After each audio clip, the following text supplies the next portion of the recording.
Judge Ditter, it's my pleasure on behalf of the Bar Association to recognize you this evening, honor your exemplary judicial service for 50 years as a judge. Not only for longevity, but the way in which you discharge your duties as a judge. You've been a role model for me and for many other judges. You've been a role model for me in many aspects of life, I might say. But throughout your judicial career, and certainly your colleagues on this court, during the time you served as a common pleas court judge from 1964 to 1970, and certainly since 1970, your service on the district court has earned you universal respect and genuine affection by all of your colleagues. You are the gold standard when it comes to judges. Tell us how it all started. I know you grew up in Ambler. Tell us a little bit about your early life in Ambler.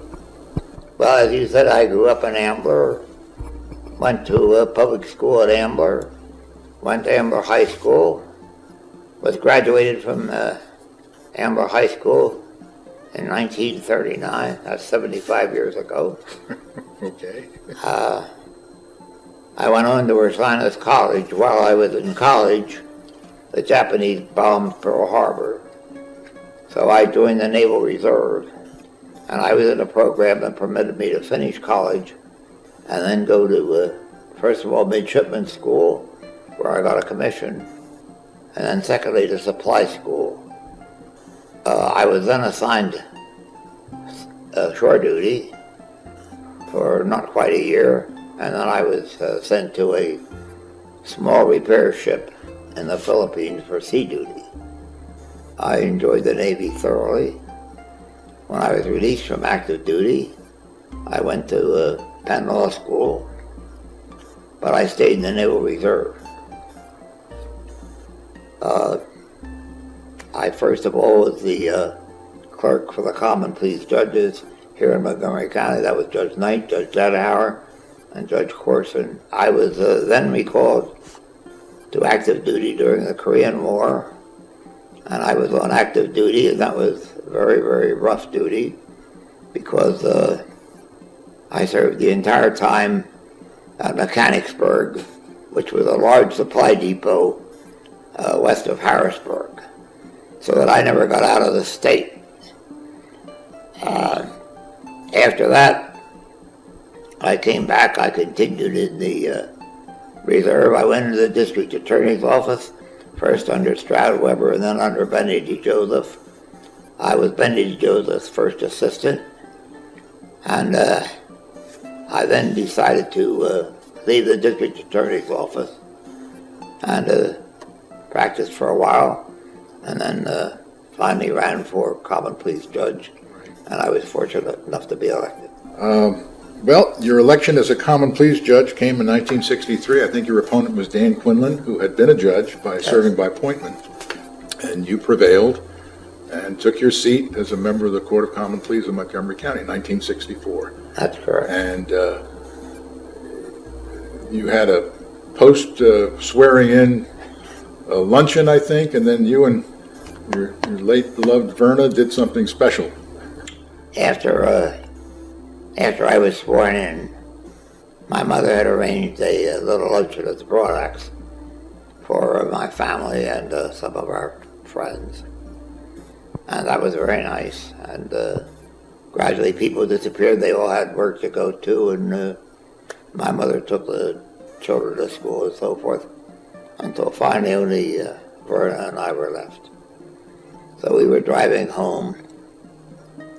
I had been the chairman of our building committee of my church. Now, one of the things that we had arranged, and actually it was done by one of the church members, was the building of a small chapel.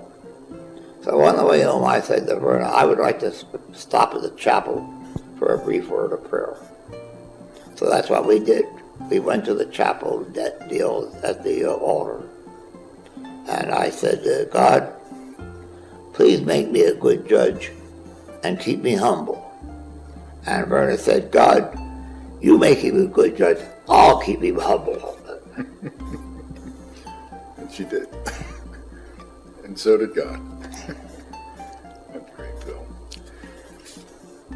So you served here, and then the call came from the White House, and you're nominated to the United States District Court for the Eastern District of Pennsylvania, where you continue to serve with distinction. Now, your colleagues, as I said before, on the district court hold you in the highest esteem, Judge. You have to know that, and they especially value your collegiality and your warmth and your sense of humor, something those of us who know They are very good to me. well, you're good to them, I'm sure. But one of the things they really like about you is your wry, whimsical sense of humor. And I think that's best reflected in the way you handle some of the bureaucratic stuff that comes across your desk from the administrative office or this committee or that committee. There was one in particular where you were asked about your sentencings. Would you tell us briefly about that? At the end of my first year, I received a questionnaire about sentencing.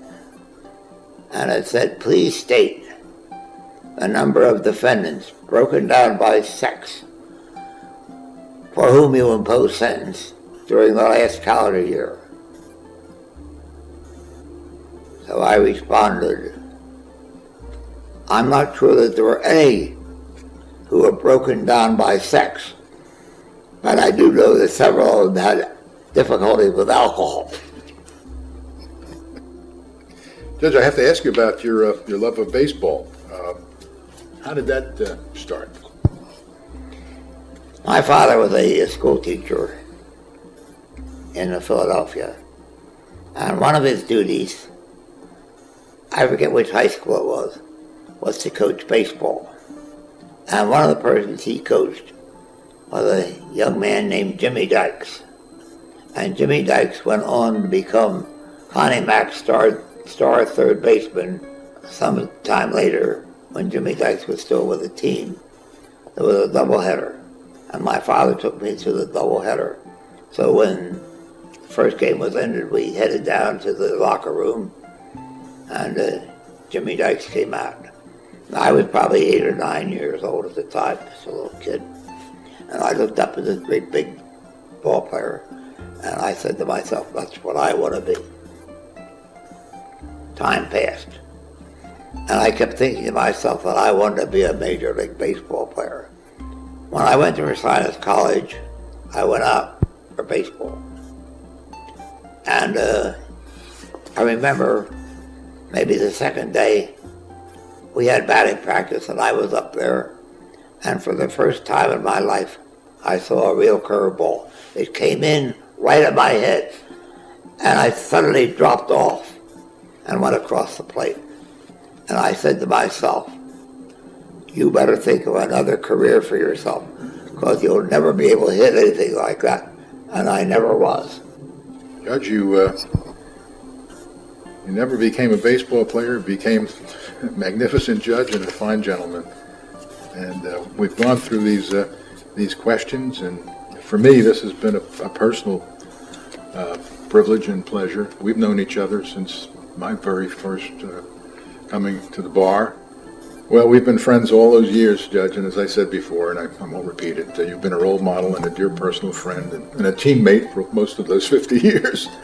So I thank you for that. This has been a wonderful experience, and once again, the Bar Association is pleased to recognize you and to thank you for not only an outstanding judicial career, but your service to our country, and more than that, what you've meant to all of us as a role model just for being human beings. You've been a great devoted husband, loving father, everything a responsible person should be. So, thank you, Judge.